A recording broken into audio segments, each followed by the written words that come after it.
All right, what's poppin', everybody? My name is Zach Moss. I cover news in a way that makes sense to the average person. I attach all my sources in the description box below in case you guys want to call fake news on my happy self.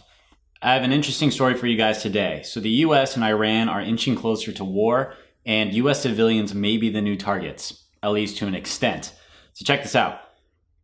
A few days ago, President Trump decided to launch a missile attack against Iran until he found out that as many as 150 people would be killed. And he actually didn't find this out until 10 minutes before he was about to launch these missiles. It's kind of a big deal, right?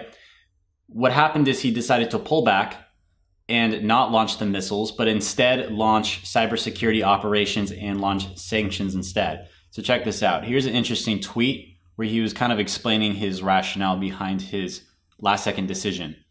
So he says, on Monday, they shot down an unmanned drone flying in international waters. We were cocked and loaded to retaliate last night on 3 different sites when I asked, how many will die?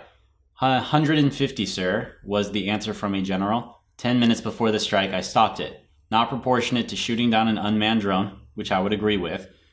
I am in no hurry. Our military is rebuilt, new, and ready to go. By far the best in the world. Sanctions are biting, and more added last night. Iran can never have nuclear weapons, not against the USA, not against the world, exclamation point. Whoo! Wow, that was dark, wasn't it? Kill 150 people? Not. Should we do it? Should we not? Last second decision? That's intense. That's some deep stuff. Right afterwards, the White House said that they're still open to having a conversation with Iran without any sort of preconditions. Now, I'm going to go into the background of the situation, how we came up to this point in a little bit, but given the context, that's kind of a slap to the face. Also, by the way, the cybersecurity attacks disabled all their missile systems.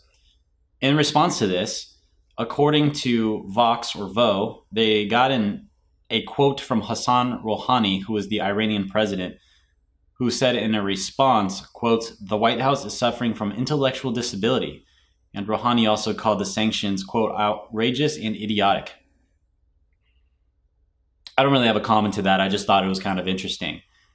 Now we are at the part of this video where I think you guys would care the most. How are we affected? How are your friends, your family, my friends' family, so on and so forth, us as civilians, how are we all affected here? Why would we potentially be targeted?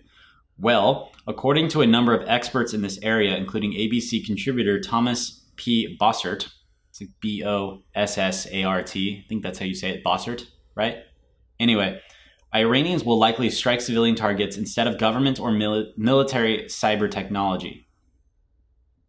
So, in essence, they can't attack the United States government and they can't attack our military because we have too many fortifications. Our cyber technology is too advanced to where they're not going to be able to do this. What's the next best thing? Drum roll, please. The next best thing is the United States citizens.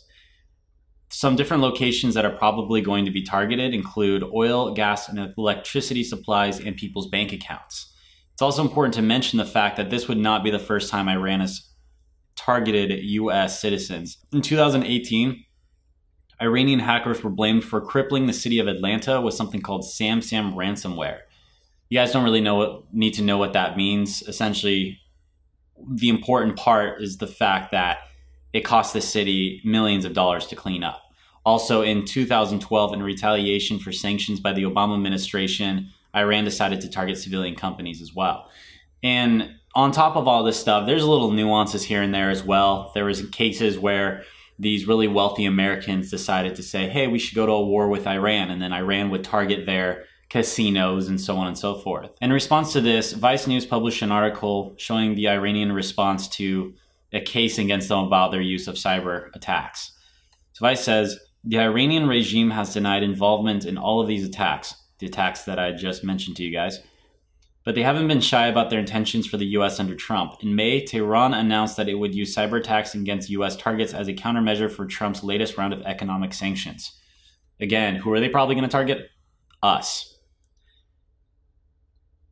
Back in 2012 also, where Iran was targeting civilian companies, they were actually targeting a lot of people's bank accounts. So they would freeze people's bank accounts for hours.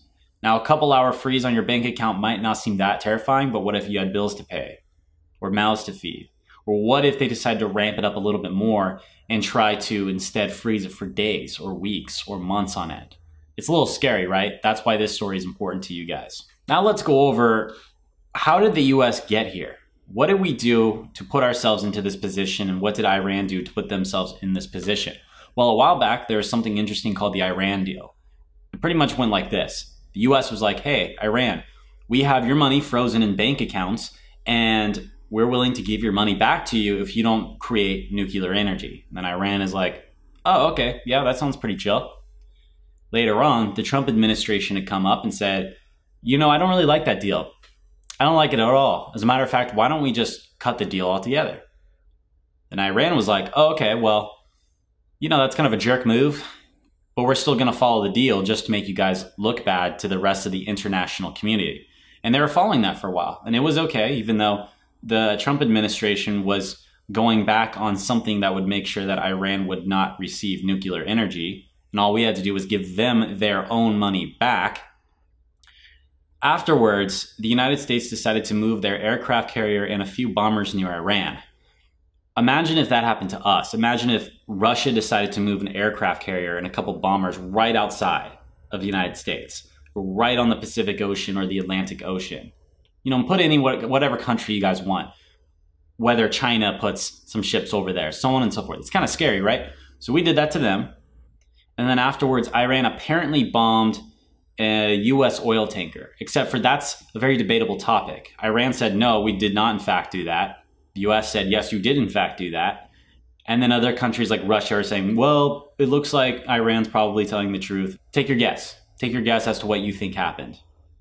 Afterwards, there was a drone where the US was flying a drone, roughly about $100 million, no big deal. Iran shot it down. The debatable side of this is whether the drone was over Iran or was it in international territory. It makes a big difference. Regardless, Iran shot it down and said, yep, that was us. We definitely did that. But remember, so next time you want free healthcare or you want education, you want to make sure your friends, family are safe and healthy. Remember, we just spent $100 million+ on a drone that just got shot down.